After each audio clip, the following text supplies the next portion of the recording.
on Australia's business channel. This is Mediaweek.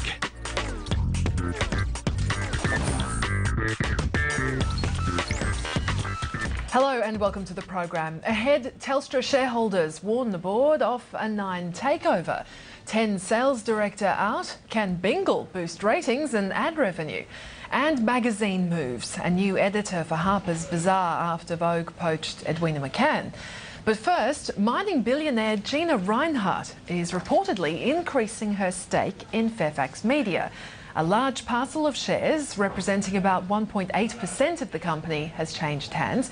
She's been pressuring the board for a directorship and has publicly criticised the company's performance. Just this week, Fairfax warned that second half revenue would be down 8% on year as difficult trading conditions continue. For analysis, we have with us our co-host James Manning, the editor and publisher of Mediaweek.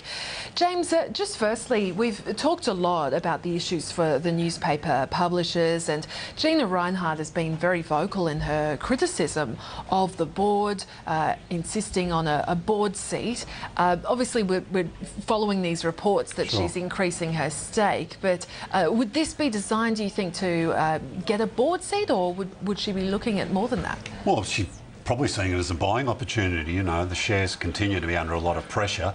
The profit downgrade this week, but they're still talking about $500 million EBITDA.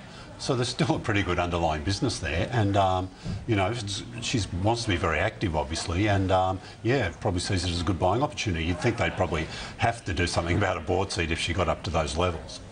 For more on this, we're also joined now from our Sydney City studio by James Chessell, Deputy Editor Business at the Australian Financial Review. Good to see you, James. What do you know about these reports that Gina Rinehart's upping her stake in Fairfax? Yeah, it seems that there has been some activity in the market today, and the logical buyer is Gina through a broking house called Bell Potter. Most people in the market seem to think she's pushing to that 19.9% that would give her the most number of shares possible without having to make a full takeover bid. And that, of course, would, you presume, lead to a push for board representation. So she's got, what, about 12.6% before the buying today, so add another near 2% to that. So she's obviously still got some way to go. But you think that she's not interested in a full takeover? Well, I don't know the answer to that question, but if we're looking at how moguls have been operating recently, such as James Packer and Kerry Stokes, the method of choice seems to be to go to about 20% and then push for board representation. Buying the whole company for Gina would raise a whole lot of issues that maybe she wants to deal with, but I think it's probably simpler, at least to begin with, to go to that 20% point. James, do you think we're right in thinking it's probably a buying opportunity as well as much about getting some power on the board and getting some leverage? James, I think it's a really difficult question to be definitive about. I think Gina's motives aren't purely financial. I think if she wanted to make a decent return on her investment, she'd probably stick to iron ore rather than newspapers. I think anyone can see that that's a more problematic investment at the moment. So I don't think it's anything. To be honest, I don't think it's a buying opportunity in terms of making money. I think she's frustrated that the amount of shares she owns at the moment hasn't led to board representation. The Fairfax board's been very direct with her in terms of not giving her a chance to sit on the board, or not giving a representative a chance to sit on the board. So I think she's just going to up her stake until it's harder for them to say no. Because the issue is, isn't it, that we've been hearing that she doesn't want to agree to not interfere editorially. Is that the issue with the board seat, do you think? Oh, look, I think the Fairfax board probably look at what happened at 10 and feel like they gave Gina a board seat too cheaply there. Fairfax directors, despite what you might read, don't sign anything that says I won't interfere with editorial policy, but there is an understanding that they normally go through with the chairman that says, you know, we're going to let the editorial floor act in an independent manner, and that's central to the company's editorial and its commercial proposition. And I think it's fair to say that there is some nervousness within the Fairfax boardroom that Gina wouldn't sign up to that in a philosophical sense. And James May, I mean, we know that Fairfax has been under pressure. We've seen just this week the downgrade to second half revenue forecasts as well.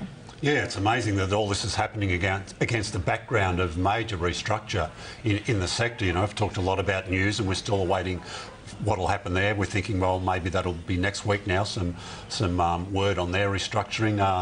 At Fairfax, Greg Highwood came out this week and there was a profit downgrade, you know, and as I said, they're still expecting about 500 million EBITDA. James, talk a little bit about the underlying businesses. They still seem pretty sound, but they're going to have to make some significant cuts, it seems, to set them up to, you know, to do that in the future. Yeah, absolutely, James. I don't think it's too big a call to say it's just going to be a watershed couple of months for the two big publishers, Fairfax and News Limited, in this country. I think if you take a step back, they were both in talks about merging their printing operations, which would have saved a lot of money for both companies and maybe put off some of the things that we'll see in the coming months. But they didn't, and they're going to go it alone in terms of printing, and I think we'll see some very tough decisions made over the next couple of months at both News and Fairfax. The question, I guess, the answer, you know, the heart of your question, James, is you know, can News and Fairfax make a decent amount of money, you know, enough money to sustain its journalists and all this other stuff from digital platforms? And I don't think anyone really knows the answer to that question, but we will be sitting here watching that actually happen over the second half of this year. It's going to be fascinating. Another fascinating story, of course, too, James, has been Nine Entertainment, debt-laden there, up against that refinancing deadline for it. Now, Telstra, as you've been reporting, has been looking over the Nine assets. How serious do you think Telstra is? And of all the potential bidders out there, do you think it is the most likely? Yeah, there's a lot of happy stories in media at the moment, aren't there? So Nine's got a lot of debt, a huge amount of debt, a world record amount of debt in some ways. And there are a lot of interesting parties and companies kicking the tyres at the moment. We've had Harry Sloan, who's a US media mogul. We had Bruce Gordon, who owns Win Television. He's the Bermuda-based billionaire. And we've also had Telstra, who have signed an agreement that gets to give them access to some information about Nine, some financial information about Nine. So in one sense, Telstra is interested, but you're asking me, do you think they're serious? No, I don't. I think Telstra are serial tyre kickers, and I think that they're having a look like they do at a lot of media assets at the moment, but I don't think they'll be in the hunt at the end. You've been coming up with a pretty regular list of new tyre kickers, perhaps. Is that list nearly exhausted? Are there many people out there, you think, who maybe have the power to get involved, who haven't surfaced yet? Oh, look, I think there's an endless list of possibilities, James, but we've been very careful to write in all those stories that A, we don't think a lot of these potential interested parties will lead to a meaningful bid, and B, the maths just don't stack up. And I know you love talking debt, James, but just think of it, it's actually quite simple. Nine has about $4 billion in debt. The company's probably worth about $2.6 or $2.8 billion. We're in the middle of a sort of a second phase of the global financial crisis. So you've got a gap between about 4 and about 2.6, 2.8 that needs to be filled in by financing of some sort. It's a really difficult thing to do in this current environment, and it's hard to see how that will be done easily. So while we are enjoying ourselves and reporting about these interested parties, it's going to be a really hard thing to get a deal done. And of course, a rival to 9/7 as well, been in focus too. James, just on one story here, David Leckie, the absence, he's been on annual leave there. Is there any concern starting to emerge about succession planning at 7 West Media? Well, I guess if he doesn't turn up for work soon, that might start to... they've sort of explained that he's been away for a little while. It's sort of his absence has coincided, and I don't think you can make a link between his absence and a change in the ratings. I think that was a bit outside of his hands. It's what Nine did. Nine, of course, still got a lot of debt, but they look a lot better proposition than they did a few months ago. They've certainly been making hay, you know, in the last couple of months. Do you know anything? There's even speculation today that John Hartigan could be on the candidates list for eventual succession if needed at 7, James. Yeah, it's interesting, isn't it? We interviewed at the AFR David Leckie about 9 weeks ago, and I think he went on his so-called long service leave a few days after that, and he was talking about how the business couldn't be in a stronger position. It was firing all cylinders, and he was right at the time. And then along came The Voice, and it's changed a lot of things. And all of a sudden, the focus is back on Seven and its ratings performance. It's under a lot of pressure in news in the eastern states from Nine. And Nine is going pretty strongly in a programming sense. So, yeah, it was an interesting time. And then overlaying that, you have David Leckie being away. Seven's been very cautious in what they're saying officially about his absence. And while they do say on the record that he's back soon, there are a lot of people who think, well, you know, we might not see him back. They may decide that this is a time to change leadership, particularly after they had a pretty badly handled capital raising recently. Sorry, downgrade. I shouldn't say capital raising. Earnings downgrade recently that wasn't well received by the market. In terms of succession planning, I think it's interesting that John Hartigan's name has been raised. It's been raised before. He doesn't have any television background, and Tim Warner, obviously at Seven's recently been promoted up the ranks, but a lot of people in there think he's probably not ready to be the group CEO at this stage. So the question is, do they go with someone like a Hartigan or one of the other Seven executives that's quite experienced but not with that television background, or do they go with an outside appointment? And Kerry Stokes, the Seven chairman, hasn't had a great track record with going with outsiders before David Leckie came along.